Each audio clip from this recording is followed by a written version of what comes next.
कुछ प्रतिष्ठित जैन मंदिरों में श्रीपाल बाबा और पद्मावती माता की मूर्तियां स्थापित है। श्रद्धालु अक्सर यह जानना चाहते हैं कि इनकी पूजा किस प्रकार और किस भावना से की जाए। गुरुवर्य कृपया प्रश्न करें कि इनकी आराधना में किन नियमों और आदर्श भावों का पालन करना आवश्यक है और जैन बहुत धर्म अच्छा। में जब आराधना की बात आती है तो एक संबंध होता है, आराध्य आराधक संबंध, पूज्य पूजक संबंध, भक्त भगवान संबंध। तो आराधना का अर्थ है वो पूजा कर रहा है, आराधना कर रहा है, तो नियम से कोई ना कोई आराध्य होगा जिसकी आराधना की जाती है। आराधक, आराधना और आराध्य। अब थोड़ा सा ऐसे समझे, पूजक, पूजन और पूज्य। पूजक वो होता है जो पूजा कर रहा है, पूजन यानी पूजा करने की प्रक्रिया, और पूज्य जो उन गुणों को रखता है। तो जैन दर्शन में पूज्य उन्हें कहा है जिन्होंने अपने कषायों को जीत लिया है। कर्म अराती जयति इति जिन्हा, यानी कर्म रूपी शत्रुओं को जीत लिया है। तो वे कौन होते हैं? अरिहंत परमेष्टि और सिद्ध परमेष्टि। अथवा पूज्य उन्होंने कहा है जो कर्म रूपी शत्रुओं को जीतने के लिए साधना के मार्ग में बढ़ चुके हैं, अर्थात जिन्हें उन्होंने पापों का, पांचों पापों का त्याग कर दिया है। तो वे कौन होते हैं? आचार्य परमेष्टि, उपाध्याय और साधु परमेष्टि। तो जैन दर्शन के अनुसार आराध्य अथवा पूज्य मात्र पंच परमेष्टि ही होते हैं। इनके अलावा जितने भी होते संसार में वे सिर्फ आराधक होते हैं अथवा पूजक होते हैं। तो क्या कभी ऐसा होता है मंदिर में एक पुजारी दूसरे पुजारी की पूजा करता हो? आपके मंदिर में होता है?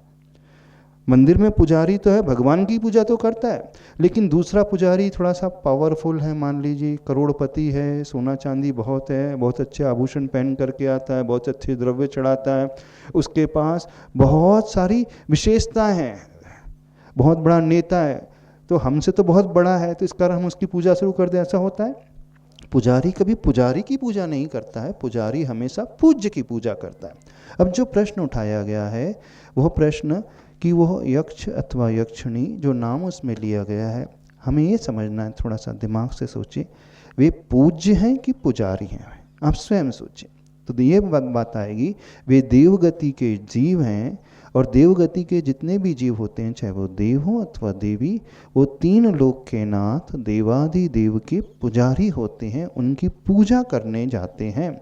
सौधर्मेंद्र छायिक सम्यक दृष्टि होता है, एक भवावतारी होता है, वह भी तीन लोक के नाथ अकृत्रिम चैत्यालय के मंदिर में चैत्यालय में जाकर के, मंदिर में जाकर के भगवान की पूजा करता है, और उसके साथ असंख्यात देव और देवियां भगवान की बड़े उत्सव मना करके पूजा करते हैं। कोई भी देव दूसरे देव की पूजा नहीं करता। अब प्रश्न उठता है, महाराज जी ठीक है देव देव की नहीं करता, लेकिन मनुष्य तो देव की कर सकता है। अब हम आपके सामने एक बात और रखना चाहते हैं, थोड़ा सा ध्यान से सुने। आप बड़े हैं कि देव बड़े हैं? देव कभी चतुर्थ गुण स्थान से ऊपर नहीं उठ सकता, लेकिन मनुष्य, गृहस्थ की बात कर रहे हैं, वो प्रतिमाधारी यानी पंचम गुण स्थानवर्ती हो सकता है। अब प्रश्न उठेगा कि हम तो प्रतिमाधारी भी नहीं है।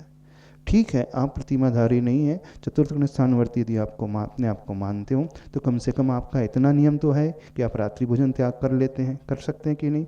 आप इतना नियम ले लेते हैं कि पर्व के दिनों में ब्रह्मचर्य का पालन करें, संयम का पालन करें।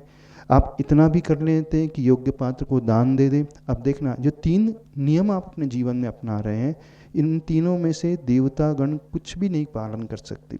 न वो एक क्षण के लिए ब्रह्मचर्य का पालन कर सकते हैं, न देवताओं को दान देने का अधिकार है, और वो जब भगवान की पूजा कर रहे हैं उस समय रात्रि है, तो उनका वैक्रियक शरीर वहीं विमान में अथवा भवन में होता है, और उन्हें भूख लगती है तो कंठ से उसी समय अमृत झर जाता है। उन्हें एक तरफ पूजा भी चल रही है और एक तरफ से आहार भी चल रहा है, तो वो असंयम दशा में रहते हैं। तो बड़ा कौन हुआ, देव अथवा मनुष्य? मनुष्य बड़ा हुआ।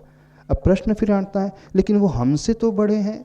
ठीक है, वो देवगति के जीव हैं, उनके पास जन्म से अणिमा आदि कुछ रिद्धियाँ होती हैं, उनके पास शाप और अनुग्रह की शक्ति होती है, तो घबराने की कोई भी आवश्यकता नहीं है। वे देव शाप भी उसे देते हैं जिससे उनका पूर्व भाव का वैर हो, अन्यथा नहीं। लेकिन वे देव अरिहंत भगवान के पूजक हैं और आप भी अरिहंत भगवान के पूजक हैं, तो दोनों कैसे हो गए? एक दूसरे के साधर्मी। तो जो सम्यक दृष्टि होते हैं, साधर्मी होते हैं, वो किसी साधर्मी का अहित नहीं करते, लेकिन कोई अच्छा साधर्मी होता है, अच्छा पुजारी होता है, तो उसकी सेवा और करते हैं, मदद और करते हैं।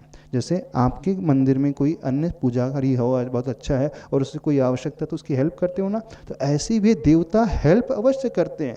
लेकिन कुछ लोग डराते हैं कि वो शाप दे देंगे, उनको नहीं मानोगे। मानने का तो प्रश्न है ही नहीं, निषेध नहीं कर रहे हैं, उनका अस्तित्व अवश्य होता है, लेकिन उनका अस्तित्व जिस रूप से होता है उस रूप से स्वीकारना चाहिए। वो न तो वो पंच परमेष्टि के किसी परमेष्टि में आते हैं, न नव देवताओं में आते हैं। जब पंच परमेष्टि अथवा नव देवता में स्थान नहीं है तो पूज्यता उनके भीतर नहीं होती है। वो एक साधर्मी है, बस साधर्मी के साथ जो व्यवहार किया जाना चाहिए उतना ही आगम में वर्णन है, उससे अधिक आगम में वर्णन नहीं है।